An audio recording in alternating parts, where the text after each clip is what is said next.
As you begin to take off from aerodromes surrounded by various obstacles, you'll become familiar with the terms climb gradient and percentage gradient. Climb gradient is the ratio between the distance covered over the ground and the altitude gained. It determines the steepness of the aircraft's climb path to quickly ascend over any obstacle to a safe altitude.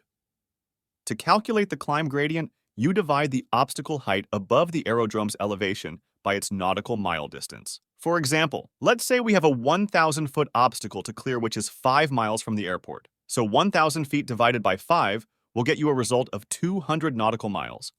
But it doesn't end there. We still have to determine the percentage gradient and the rate of climb.